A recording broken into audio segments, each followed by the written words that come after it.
We're going to be hosting an all Warlock exhibition of some different modes in the Crucible so that we can show you live exactly how some of the different weapons and subclasses in Destiny will behave after we deploy the April up. What are we here to do today? What are we going to talk about today?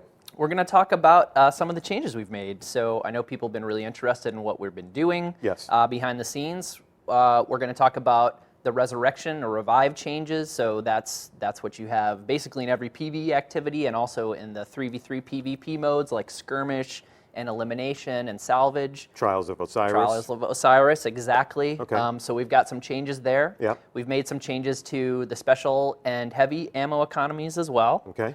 And then we've also made a bunch of changes to the way the rewards work too, just across the board in the Crucible. And generally you've gotten some of those updates already, but we'll talk specifically about the Crucible stuff today. So we'll get into all the details. What should we tackle first? I think we should look at the revive changes because I think people are probably going to be pretty interested in seeing that. Ceasefire. Okay, ceasefire now. Now we're going to have Victor, our guy behind the scenes. He's wearing Light Beyond Nemesis, which is the fast revive exotic. Yep. You'll notice a couple things there. First of all, he had to go in a little closer to get the revive. It took a little bit longer. And the other thing you just saw there, which Victor was trying to show us, is that even with the fast revive exotic, like Light Beyond Nemesis or Cresta Alpha Lupi, you can no longer sprint revive. Okay. So that's a big change for Trials players. The other thing that we did that you're not going to see in this current game is in Trials, we added 2 seconds to the revive timer. So there's that timer that won't allow you to be revived by your teammate once you first go down. Yeah. And normally that's 5 seconds. Okay. And then when you go down in that round, we add another 5 seconds. So what we did is we added 2 seconds onto that. Does that make sense? So I get killed. My teammates have to wait for 7 full seconds before they can revive me. And then if you die again, we add an additional 7 seconds. So the second time you die in a round, it would be 14 seconds. And then 21, and then so on. Correct. The basics are that it's going to take you a little bit longer. You're going to have to be a little bit closer. You're not as strong when you come out of a revive. Okay. The overshield is a little less. Yeah. All of those things together with the additional time, it makes revive more of a choice. You can still revive someone in a bad situation. We can't stop people from doing that. However, we can make it a little more painful. That Warlock had special ammo on its character, and we changed the way a lot of that behaves in the game. I understand you're changing it again. Yeah. So what's up? Well, but across the board, you spawn in every game type with special ammo at the beginning again, like we previously had it. So if you're in the Crucible, at the top of the match, you get special ammo. Correct's going to drop. Sure. Okay, so talk to me about heavy. How's heavy different? So heavy is another thing that we, across the board, we wanted to, again, make it feel the same no matter where you go in the Crucible. It's going to behave similarly. So heavy only comes in once a match now. Really? It comes in at the 5-minute mark. Okay. And then it never comes back. So you get one chance. One chance. You get one heavy. taste. Now again, if you're a fan of Mayhem, we're not touching Mayhem, how Mayhem comes in pretty continuously. We're leaving that alone because Mayhem is Mayhem. It's just designed to be explosive. Yeah, it's designed to be exactly what you called it. Pure chaos. Pure mayhem. That's what we want. But everywhere else in the Crucible, we wanted heavy to only show up the one time. Again, that doesn't affect elimination or trials. So that still comes, when it comes. Talk to us about what a Crucible warrior can expect from the Crucible all up in terms of how rewarding an experience it is. They're going to be seeing more legendaries. Okay. There's a bunch of things they can do to get themselves up to 335. Okay. So playing the Shack's weekly bounties, Yeah. completing that each week will get you to something that drops up to 335. Okay. Talk to me about some of the other endgame activities that can also get a player to 335. So Trials of Osiris will get you up there. The wonderful treasure chest that's on Mercury. If you get to Mercury, we've also opened up what you can get from the Mercury chest now. I believe it drops armor and weapons, and those will drop up to 335. So, and then the bounties themselves will drop up to 330. So if you do the bounties, they will drop up to 330. Treasure chest will drop up to 335. Yes. And the other thing we've done with Trials is we allowed you to repeat on a daily basis the I think it's called His Eye Upon You bounty. We should fact check that in the patch notes, but one of the bounties, you'll be able to do it every day. Iron Banner. Iron Banner, we've made some good changes there as well. We've looked at how the economy works. I believe Jeremiah, who is our resident Iron Banner expert, he removed the legendary engrams out of the stream. So now if you were supposed to get a legendary engram, you'll now get an Iron Banner drop instead. We wanted to make it all about the Iron Banner gear that's dropping, so that's what you're going to be getting. Okay. At the rank 3 and the rank 5 packages, you're still guaranteed to get an artifact and a ghost, and now those are 320. So they will drop at 320. So if you haven't gotten up to 320 yet, you're going to get a guaranteed 320 artifact and ghost just from getting to rank 5 in the next Iron Banner. Okay. And then if I get my rank 5 package, that stuff will drop up to? Up to 335. Yeah. Awesome. Okay. And we'll take a break from the Crucible right now because it's my pleasure to introduce you and to welcome to the show John Wisniewski. How's it going, Deej? Good to see you, man. Good to be here. So for those members of our audience who aren't used to reading your weapon update previews, or the people who don't pour through the patch notes, give us a sense of what you do at Bungie. So I'm a designer on the gameplay design team, and I basically, my area is weapons. So I think of new weapons, I think about old weapons, I think about how weapons are behaving in all activities, and do a lot of planning and work to keep those fresh and new. Yeah. Somebody who does this sort of work, understand how we think and how we approach this stuff, and just get a basic sense of what's coming. So we'll start with my personal favorite. We got the auto rifles. Auto rifles. What have we done to auto rifles? So auto rifles, so yeah, like you said, we'll keep this all short and sweet in the interest of moving on to some combat and seeing these things in action. Okay. And then, yeah, we'll have the full details published tomorrow. So yeah, auto rifles, what we're going to do is we're going to start with the high rate of fire style of auto rifle, which is like your Doctrine of Passing, your Armadius D, your Necrochasm. Your bullet hose, if you will. Bullet hose. The base damage is coming down just a tiny bit. Okay. And then to offset that, the low rate of fire, so your Suros Regime, your new Queen's auto rifle, her memory, the base damage is coming up a tiny bit. Okay. And these changes are not intended to move people off of these weapons. They're just intended to give you more options within the archetype. More of a logical counter for each other. Okay, cool. And what are we doing to the pulse rifles? Pulse rifles. So we're only touching the low rate of fire archetype. Okay. So in game right now, that would be like the spare change, and the base damage is coming up a tiny bit. Okay. And then we have the hand cannons. Hand cannons. So all we're doing with hand cannons right now is we're increasing your ammo inventory. Okay. Fusion rifles. Fusion rifles. So this time, all we did with fusion rifles was we just gave them a blanket stability increase. So that's better stability across the board for fusion rifles.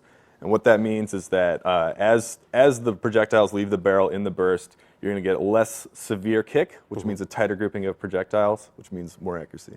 Cool. Sniper rifles. Sniper rifles. Constant topic of conversation in the community. So how are we addressing a lot of the things that they've said about the long barrel? A lot of people using sniper rifles these days. Yeah, using them as almost like medium-range battle rifles. Yeah, I think we saw some of that in the gameplay earlier. So yeah, that seems to be a playstyle that's settling in PvP right now. So there's zoom distance on scopes, and there's 3 scopes that are the shortest zoom distance, and we've pushed that distance out a tiny bit. And so that's just the long view, SLR-10, the ambush, and the short gaze that are getting pushed out a tiny bit. We've also added 2 frames of zoom time to the as you go from hip into zoom. So that's slightly slower. It's like just 2 frames, but it does make a difference when you're doing the combat sniping. Let's talk about some of the weapons in the exotic catalog now. This is extremely popular, the Mida multi-tool. So the only thing we're doing to Mida is we're removing high caliber rounds as the as unintrinsic property of the weapon. Okay. The Suros Regime. Yeah. Check it out. The Suros is in the family of low rate of fire auto rifles. It's got a buff, so it's going to be a little bit better. And moving right along to the Hawk Moon. Yeah. Simple change with this one, made a big difference. We just increased the range a little bit, so now the effective range has gone out, and the general accuracy of the gun is a little bit better because of it as well. Okay, cool. And it's Cowboy Cousin, The Last Word. The Last Word. What happened to The Last Word? So I'll just come out and say it. We took the damage down on Last Word, and that's only in the Last Word perk. So it's the perk on the grid called The Last Word. Yeah. That perk gives you bonus damage, bonus stability, bonus accuracy, and bonus aim assist when you're firing from the hip. So yeah, that's pretty. Still a year 1 weapon. Still year 1 weapon. Okay. What did you really do to Thorn? So We minimize the dot damage, so the dot's the damage over time. So each pulse is going to do the absolute minimum damage we can do in PvP. Okay. We reduce the duration of the pulse, so instead of doing 6 pulses, it now does 4. And we've actually done another pass on the intensity of the poison screen effect. So when you're shot by it, it's a little bit less intense. So once again, I should say that the investment attack value of Icebreaker is not coming forward. So Icebreaker is still a year 1 weapon. Yeah. What we did is we basically addressed the issue where players could charge up their special ammo with Icebreaker, get killed, die, jump off a cliff, whatever, and then swap to another special weapon and have that ammo persist. So that no longer happens. When you switch away from Icebreaker, you will lose all your ammo and have to find it again on the map. Okay. And then playing into the Icebreaker fantasy as well, we wanted to really sell the fact that this is a long-range heavy weapon, so the handling came down, the zoom distance went out. Yeah. But the exotic behavior is still there. And then let's see, let's round this out and let's get into the Crucible to visit with our Warlocks and see how they're doing. Dreg's Promise? Dreg's Promise, so quick change to this one. Projectiles now track based on ADS lock. Okay. So as you aim down the sights and then shoot, the Dreg's Promise projectiles are going to just do a little bit better job at tracking. Okay. Telesto. Telesto! So Telesto, we fixed an issue where the projectiles weren't recognizing player factions, so friendly factions. Yeah. So if you shot your Telesto at your ally or your ally's Ward of Dawn, the projectiles would just vanish. Okay. And so now the projectiles know what to do, and what they do is they correctly attach to those targets, so they can attach to your friend, they can attach to your friend's Ward of Dawn, and they will explode, but they will not do damage to your friend. So all we're gonna do is we're just gonna remove a couple bullets out of the inventory. So again, piggybacking on top of the sniper rifle change, your 1,000-yard stare is gonna have a little bit less ammo inventory, but other than that, that perfect perk roll that you've gone out there to find and use is going to be consistent. Herald Quillam's Terminus and Quillam's Terminus. Yes. 2 guns that are basically the same. Okay. So tongue twister with a trigger. So we basically reduce the inventory on this gun. Okay. So you're going to get less bullets. And then as far as the rest of the King's Fall weapons, we did a global increase on reload speed, so they're all going to reload a little bit faster. Yeah. And Anguish of Dristan, the assault rifle, got a small stability boost as well. Okay. Well, we have put the Warlocks under the microscope. Let's see how they're performing in the Crucible. And as we watch these people, we'll load up one subclass at a time, and we'll have you give us a sense of what you've changed and how that is impacting the way that they're performing in this Rumble fight. So who do we have up first? This is the Sunsinger. All right. And actually, you just saw him try to melee his way to victory with a flame shield there. And one of the more contentious changes, we've actually lowered the amount of shield that's going to provide for Sunsingers who try to run up and sort of win every fight. And we've also reduced the frequency at which you can acquire a flame shield. Okay.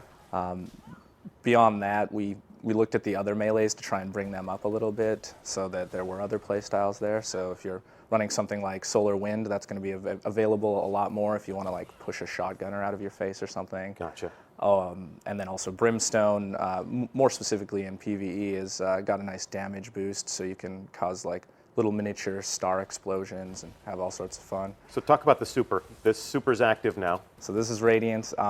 What we did was tried to make some trade-offs in it. So if you're running Fireborn like 90% of the other players, you're going to notice it's not going to last quite as long. But also we try to make it a little smoother when you're throwing the grenades. You're going to see maybe 1 or 2 more grenades in your super if you're not running Fireborn. Let's take a look at our next subclass. So how is the Stormcaller different? What have you done? So we just wanted to adjust a few player frustrations. A lot of people were a little upset with seeing a Stormcaller pop their landfall like we just saw right there. There we go. And it would blow up a Titan bubble and blind everyone. So we've reined that in a little. So be gentle and talk to me about what you've done. What have you done to my Voidwalker?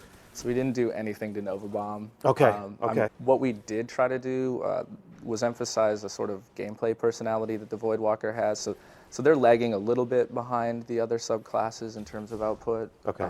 So we tried to bring him up a little, and we did that with sort of his energy vampire abilities. So you can see right now as he's playing, he's using sort of his melees and his grenades to to sort of destroy people and Yeah. rip out their souls and turn that into more super energy or more grenade energy, or Okay. to heal himself. Yeah. Last thing we would address. I got a lot of questions in chat about firebolt grenades.